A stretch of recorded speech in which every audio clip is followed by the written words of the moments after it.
النهاردة هنعمل الحمام الكداب بطريقة سهلة جدا وبسيطة من غير ما نحمره أو نسلقه. هقولك على طريقة تسوية تحفة جدا وسهلة وبسيطة هتخلي الحمام مظبوط معاكي. طبعا احنا عارفين ان الحمام الكداب ده دي أوراق فراخ مخلية بطريقة معينة عشان يطلع شكلها زي الحمام بالظبط. كمان هقولك على تتبيلة سهلة جدا وطعمها حلو قوي هنتبل بيها الفراخ. هنعمل النهاردة الحمام الكداب بالفريك، هقولك على طريقة حلوة قوي للفريك، مش هيعجن معانا في السوا وهيبقى مفلفل وهيبقى طعمه حلو جدا. ان شاء الله الوصفة تعجبك، بس قبل ما ابدأ الفيديو ما تنسونيش بلايك وشير وسبسكرايب وتفعلي الجرس علشان يوصلك كل جديد. يلا بينا نبدأ وصفتنا ونشوف مقاديرنا مع بعض.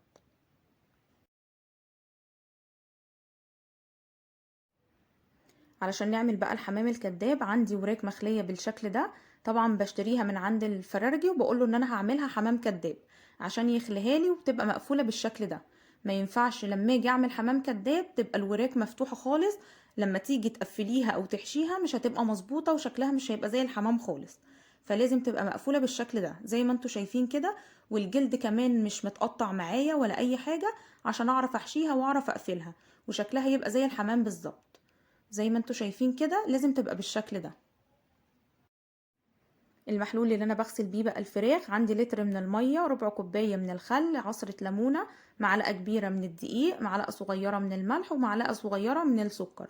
بسيبها في المحلول ده لمدة ربع ساعة منقوعة فيه، وبشطفها كويس جدا وبصفيها من المية تماما.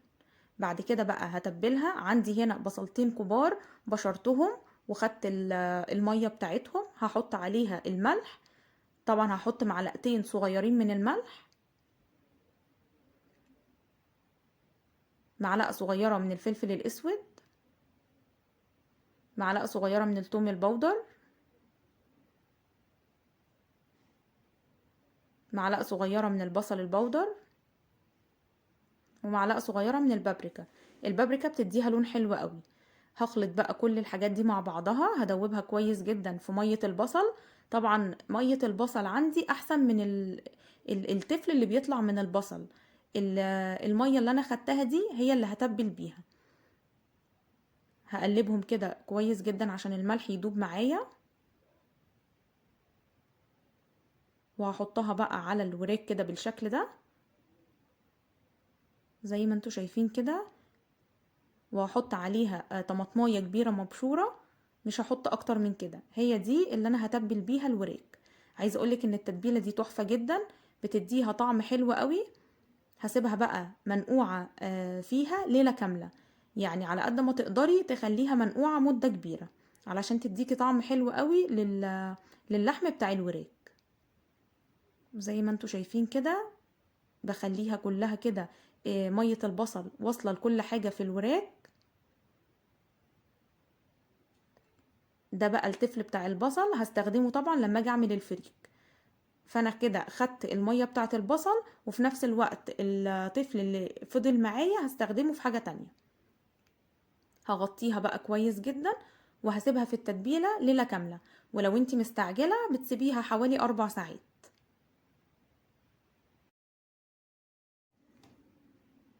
بعد ما قفلتها كده كويس هسيبها بقى في التلاجة ليلة كاملة، وبعد كده نرجع نشتغل فيها تاني.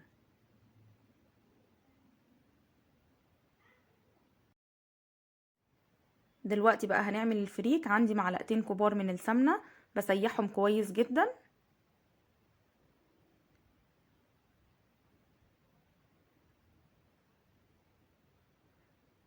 بعد ما السمنة ساحت معايا كده وسخنت كمان هبتدي انزل بالبصل.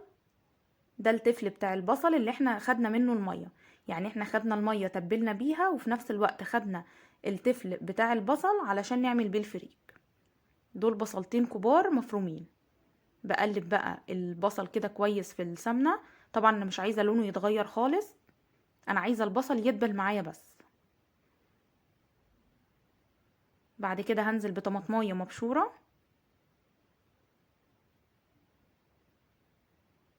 هقلبها كده مع البصل.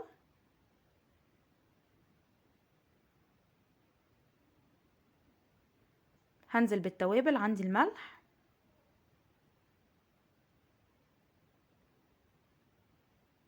ومعلقة صغيرة من الفلفل الاسود. مش هحط اكتر من كده خالص علشان انا مش عايزه توابل كتيره، انا بحط ملح وفلفل اسود بس. قلبتهم برضو تقليبه كده بسيطه، وبعد كده هبتدي احط مكعب من مرقه الدجاج، بتدي طعم حلو قوي للفريك.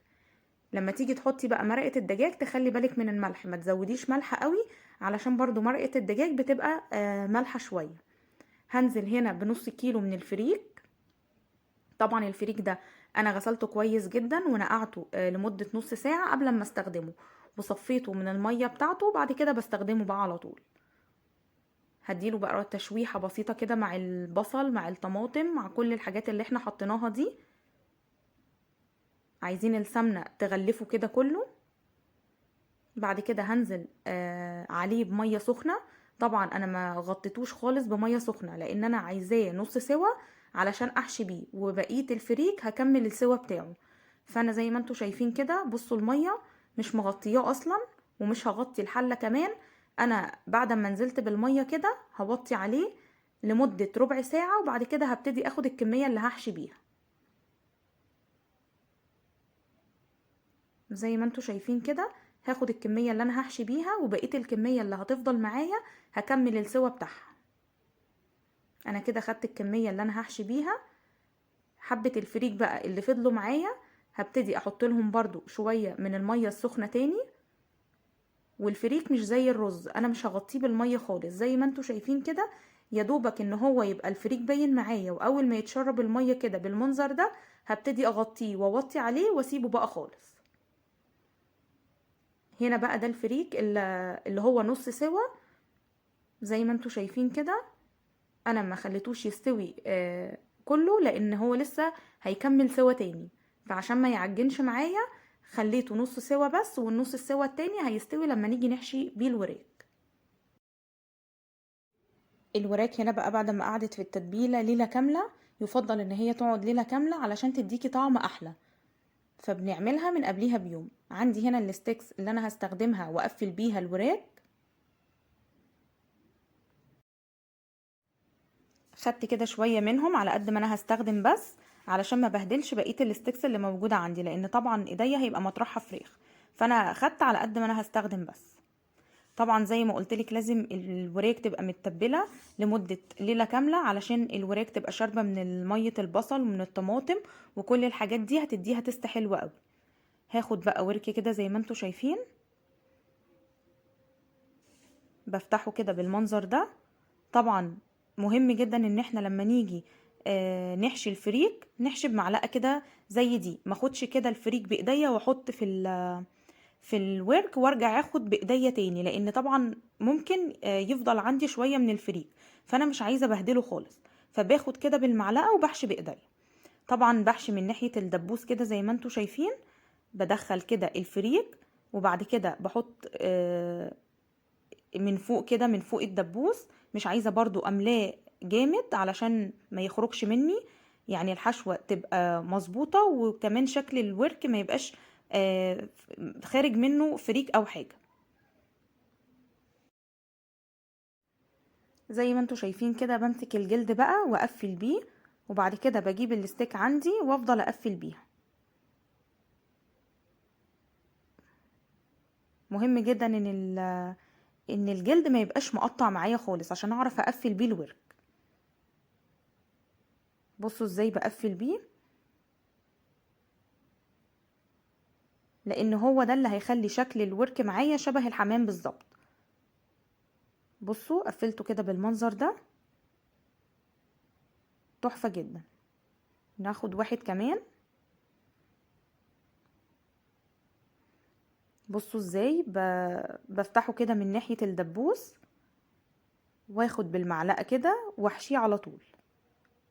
برضو ما بضغطش قوي، يعني بحشيه كويس وفي نفس الوقت مش عايزة املاه. وبعد كده بحشي الحتة اللي فوق وابتدي اقفلها بقى بالجلد زي ما انتوا شايفين كده. بظبطها كده واقفلها كويس جدا. وبعد كده اقفلها بالستيك زي ما انتوا شايفين. بصوا بدخل الفريك كده بايديا.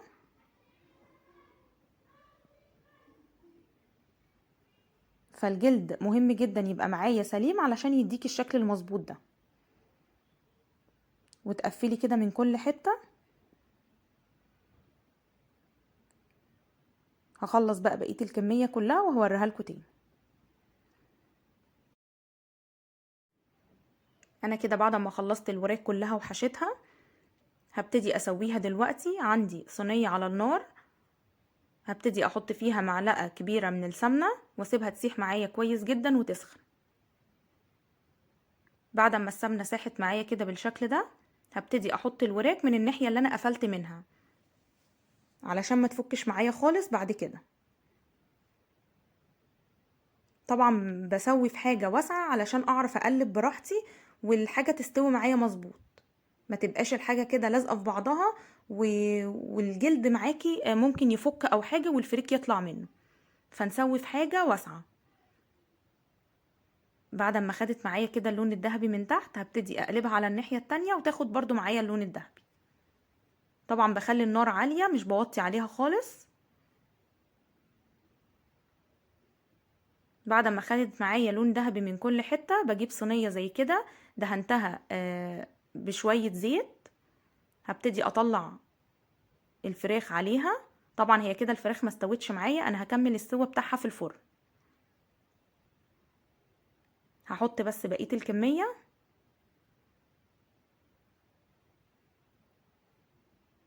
زي ما انتوا شايفين كده بحطها على الناحية اللي انا قافلاها منها. بعد ما خلصت الكمية كلها كده زي ما انتوا شايفين حطيتها في صينية زي دي. طبعا السوا بتاعها هكمله في الفرن، يعني انا ما كملتش السوا بتاعها، انا اديتها لون بس. بعد كده هحط عليها ورق فويل.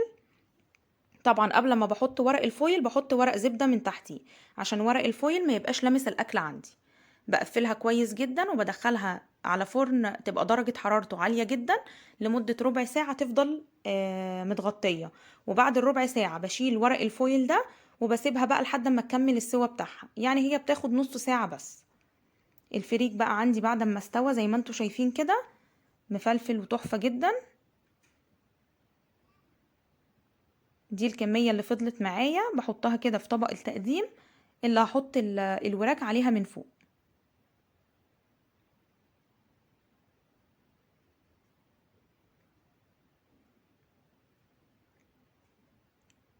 بعد كده طبعا بعد ما الفراخ خلصت معايا طبعا ببتدي احط على الفراخ من فوق معلقة صغيرة من السمنة ومعلقة صغيرة من الصلصة وببتدي بدهنها وبفتح عليها الشواية هتديك اللون الحلو ده.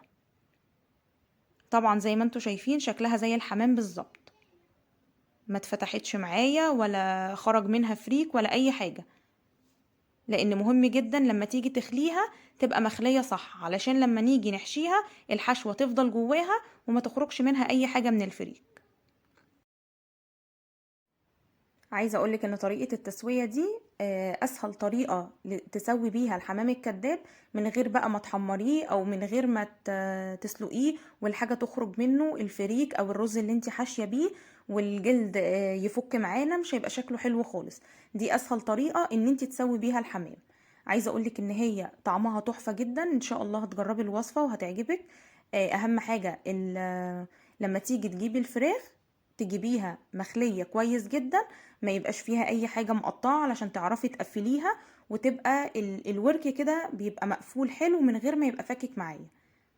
زي ما انتوا شايفين كده بصوا الفريك من جوه مش كتير مش معجن معايا، طعمها حلو قوي واللحمة مستوية معايا. ان شاء الله لو جربتي الوصفة دي هتعجبك جدا. انا كده خلصت الفيديو، يا رب الوصفة تكون عجبتكم وتجربوها. اشوفكم في فيديو جديد ووصفة جديدة، والسلام عليكم ورحمة الله وبركاته.